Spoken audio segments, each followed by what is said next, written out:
In Haiti, school teachers hold a week-long national strike in protest for unrestrained insecurity and the violence in the country. India registers this Tuesday a record number of deaths and more than 200,000 COVID-19 cases in 24 hours for the 6th consecutive day. The president of Chad, Idriss Déby, died from wounds inflicted in combat against fighters of the rebel coalition Front for Alternation and Concord last week.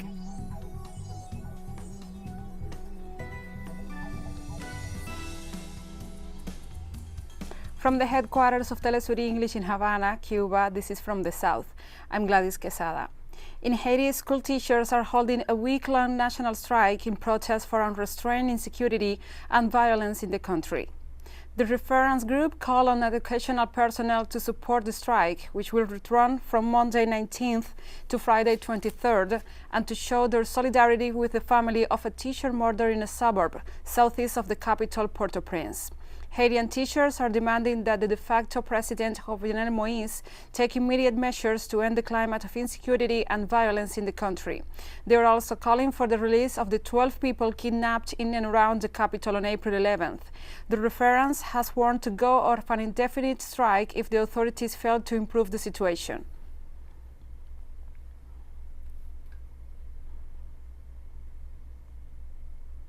In Colombia, social leaders denounced on Tuesday the murder of Sandra Liliana Peña, indigenous governor of the Laguna Reservation in the southeastern department of Cauca. Peña's murder occurred in the village of Pescador, located at the entrance of the village of El Porvenir in the municipality of Caldono. With the homicide of Sandra Peña, 52 leaders and human rights defenders have been murdered during this year 2021 and more than 1,000 since the signing of the peace agreement in 2016. The Ombudsman Office has warned of the presence of irregular armed groups in the region.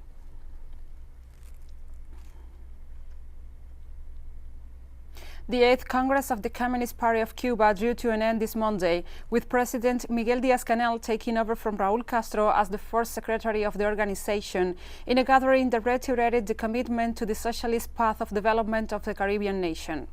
In his central report, Army General Raúl Castro stressed that the election of Miguel Díaz-Canel as party leader is not the fruit of improvisation, but a thoughtful selection, describing him as a young man with revolutionary experience to carry out these functions. The members of the new Central Committee, Political Bureau, and the Secretariat of the party were announced this Monday, following the election by delegates at the Havana International Conference Center, where the 8th Party Congress was held.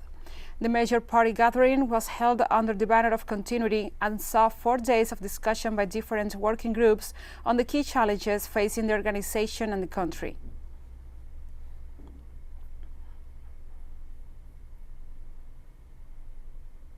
Residents of the Cuban capital reacted to the news that President Miguel Díaz-Canel had been elected to take over from Raúl Castro as first secretary of the Communist Party of Cuba.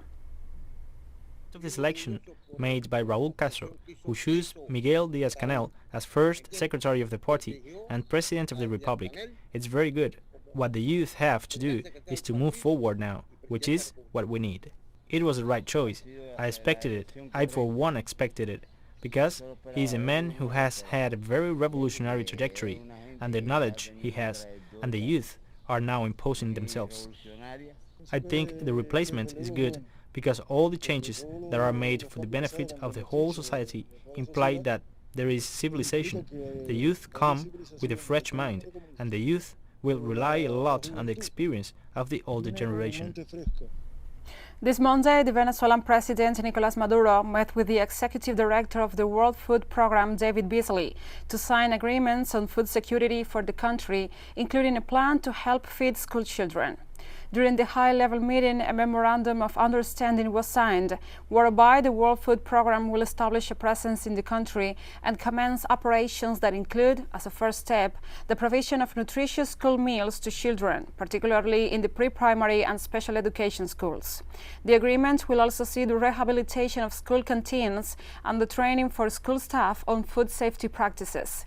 The program is expected to reach 185,000 children by the end of this year, and aims to provide daily meals to 1.5 million students by the end of the 2020-2022 to 2023 school year, with an annual budget of $190 million. The agreements comes as part of a support plan for Venezuela to overcome the effects of the unilateral coercive measures imposed by the United States government. Whole country, David Beasley, all of Venezuela applauds this step we have taken by signing the first agreement between the Bolivarian Republic of Venezuela and the World Food Programme. It only remains to ask the teams for maximum audacity in the execution of this plan. As Executive Director of the World Food Programme, count on me to tell us the truth, to communicate permanently, and to open the doors to new initiatives, to new projects. The people of Venezuela thank you.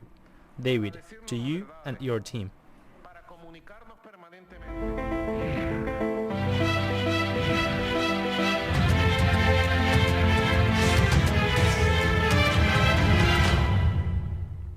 And nearly 20,000 people have been directly affected by La Soufrière volcanic eruptions in St. Vincent and the Grenadines. The west side, which is considered red zone, is fully covered by ashes after the eruption of the volcano. La Soufrière erupted last Friday, blanketing St. Vincent and forcing some 16,000 residents to evacuate their homes to cruise ships and safer parts of the island. However, some citizens didn't leave their houses despite that they are in the red zone, denominated like this by the Caribbean Disaster and Emergency Management Agency.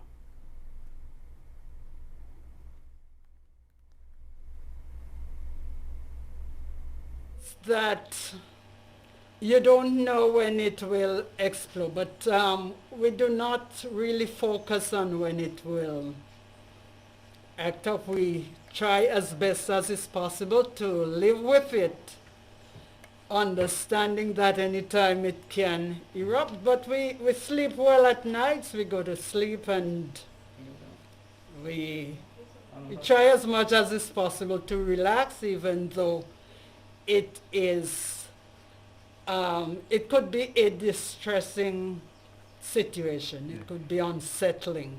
And about the water, how's the water? There is no water since last Wednesday in the pipes, but someone came yesterday and dropped off some bottled waters as well. And we thank you very much for doing the same. And Chile presented Monday in the public a previously unknown species of dinosaur found in the Atacama Desert. It is the third non-avian dinosaur discovered in the country. It was baptized Arachralicantae by the paleontologist. This specimen corresponds to a species of titanosaur. It's about 6.3 meters long, an herbivore with a long neck and tail. The remains were found in the 1990s by Chilean geologist Carlos Arevalo, who recovered some parts of a femur, a humerus, the ischium, and vertebral elements of the neck and dorsum. It lived in an area that currently corresponds to the Copiapó region, some 600 kilometers north of Santiago, during the late Cretaceous period between 66 and 80 million years ago. Research. We're very happy and proud that this material can now be released, a new dinosaur species for Chile, the third after the Atacama Titan and Chilesaurus. And we'll be right back after this very short break, so don't go away.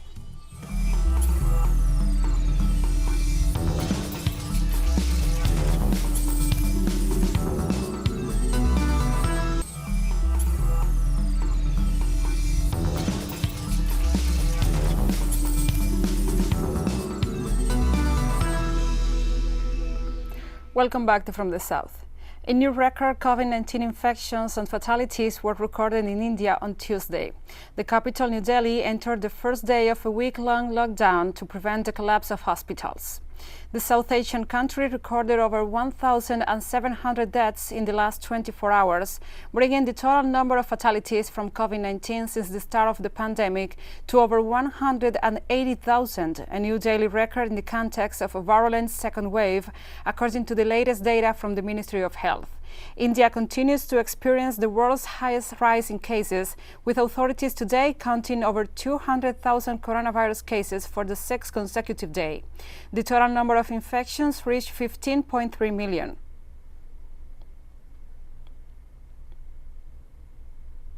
The United Nations peacekeeping mission in the Central African Republic started inoculating its staff against COVID-19 on Monday. It's very important for us because we cannot continue to save people if we are not safe. Self-preservation is best of all, and I think we will be in a better position to protect others when we are in good health. And I think I want to encourage all the international staff to allay their fears and to come forward and take this vaccination. The Democratic Republic of Congo launched its coronavirus vaccination campaign on Monday, a month after the country received 1.7 million doses of the AstraZeneca vaccine through the Global COVAX initiative. Health workers, people aged over 50 and those who are clinically vulnerable will be the first to receive the jabs. The health minister and other officials stressed the importance of the vaccine in the midst of mistrust and doubts about the risk of the AstraZeneca shot. Authorities also warned people to remain alert and follow other measures like social distancing and the wearing of masks to avoid another wave of the virus.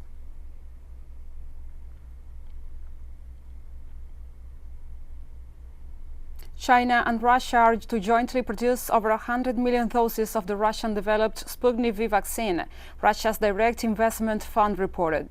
The agreement involves the Chinese company Hualan Biological Bacterin and Shenzhen Yuanxing Jintech, in whose facilities the jab will be manufactured.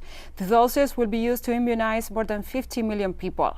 Sputnik V has an efficacy of 96.6%, and the collaboration with China will allow Russia to significantly increase its production capabilities. The new contract establishes both companies' commitment to a long-term partnership in terms of production.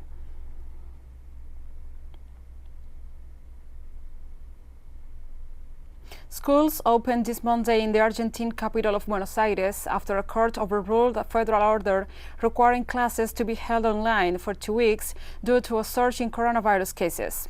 President Alberto Fernandez criticized the judge's decision in an interview on Sunday, stressing that the court was taking measures that are exclusive domain of a federal justice.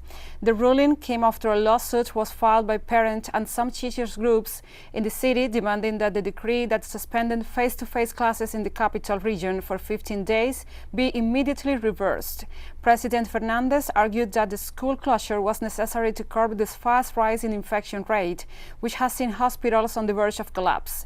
Two teachers' unions said they will walk off the job on Monday to protest in favor of the decree requiring schools to close.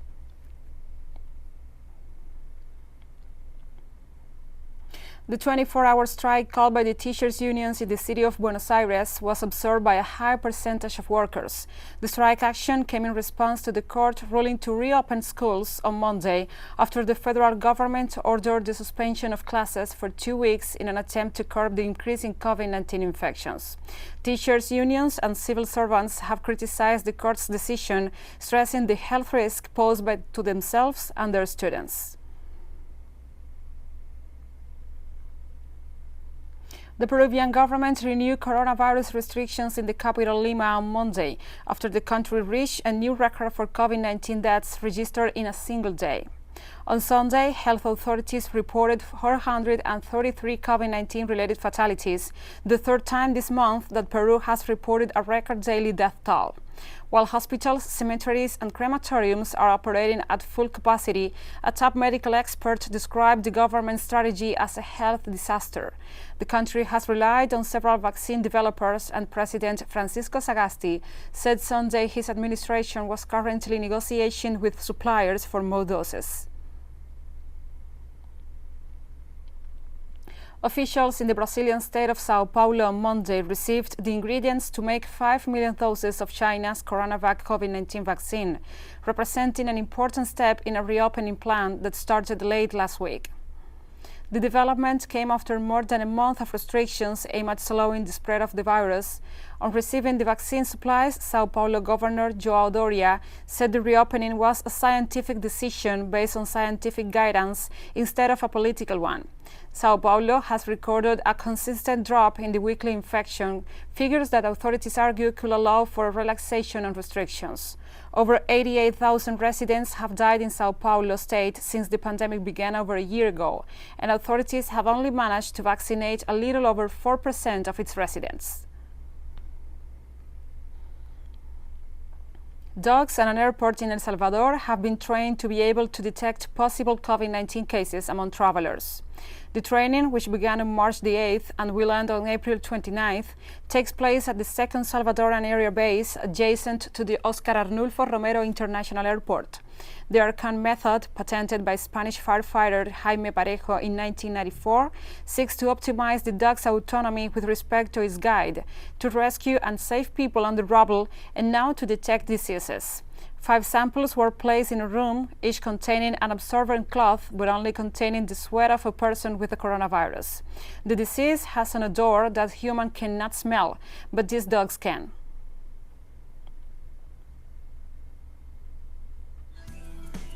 And we have more stories coming up after a final short break, so stay with us.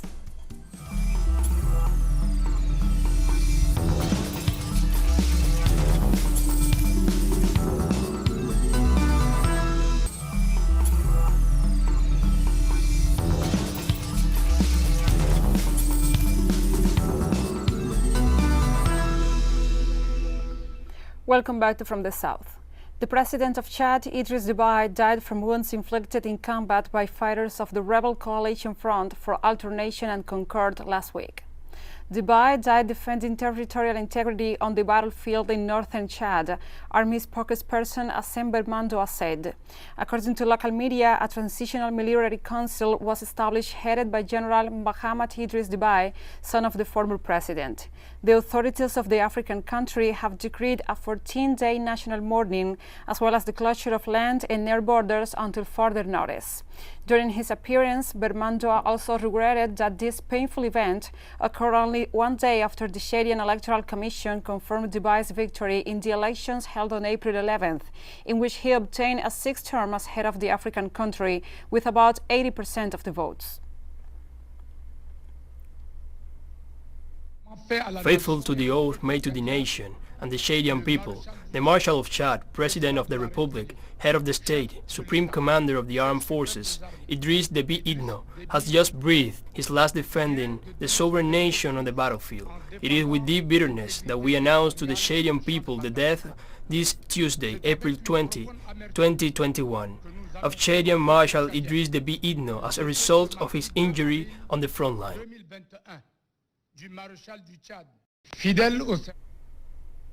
Presidential elections were held in Chad on April 11th. Idriss Déby obtained about 80% of the votes. The opposition had called for a boycott of the entire electoral process, denouncing repression and the elimination of other candidacies.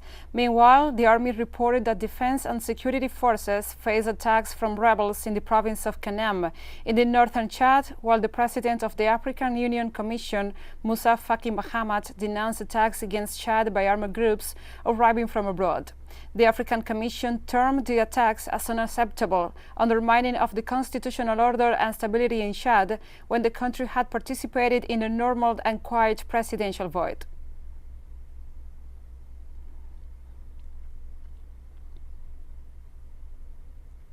And residents of Chad's capital, N'Djamena, reacted to the news of President Déby's death.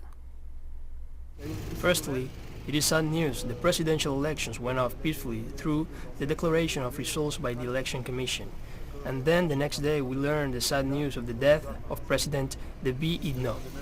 After being injured badly at the front, it is sad news for the country. The news is surprising. I'm moved by it. The rumors that are going around about the transitional council give me the impression that some information is false. They are already talking about dissolving parliament. That is delicate. We have a constitution, so for me, I said it was a coup d'etat. He was killed.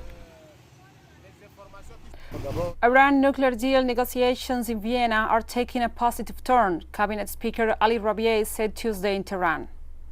However, he warned that United States sanctions must be lifted unconditionally before any agreement can be reached. Iran is holding talks with Russia, China, France and Britain to bring the United States back to the agreement reached in 2016, by which Iran will drastically reduce its uranium enriching program in exchange for the lifting of economic sanctions imposed by Washington. Former U.S. President Donald Trump skipped the deal in 2018 and reinstated and even increased sanctions aimed at crippling Iran's economy. In retaliation, Iran has raised uranium enrichment to 60% purity, closer to the levels needed needed for the production of nuclear weapons.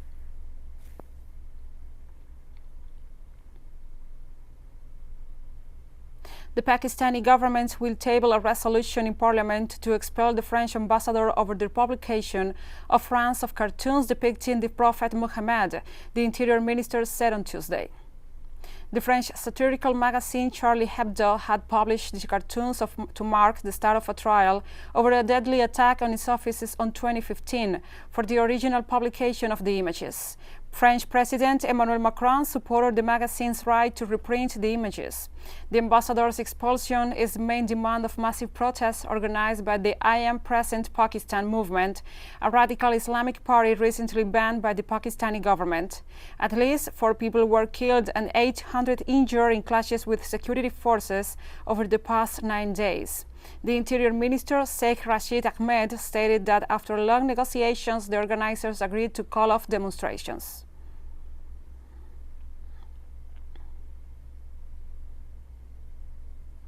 The Surigais typhoon made a close approach to the eastern Philippines, killing 1 person and triggering evacuation of 100,000.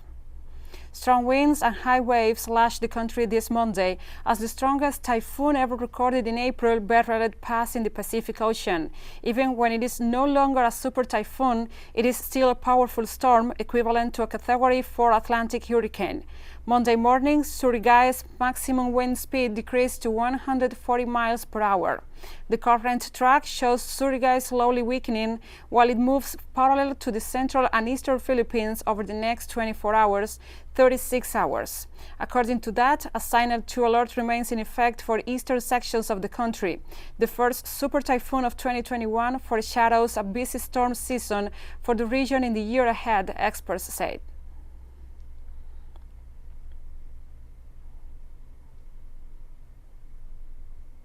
The U.S. largest coal miners' union said Monday it will accept President Joe Biden's plan to move away from coal and other fossil fuels in exchange for a true energy transition that includes thousands of jobs in renewable energy and spending on technology to make coal cleaner.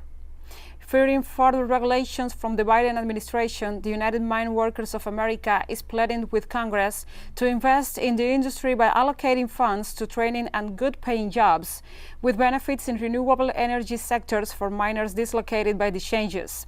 We are trying to, first of all, insert ourselves to the extent that we can in this conversation because our people, a lot of coal miners in this country, their families have suffered already some traumatic losses, UMWA President Cecil Roberts said.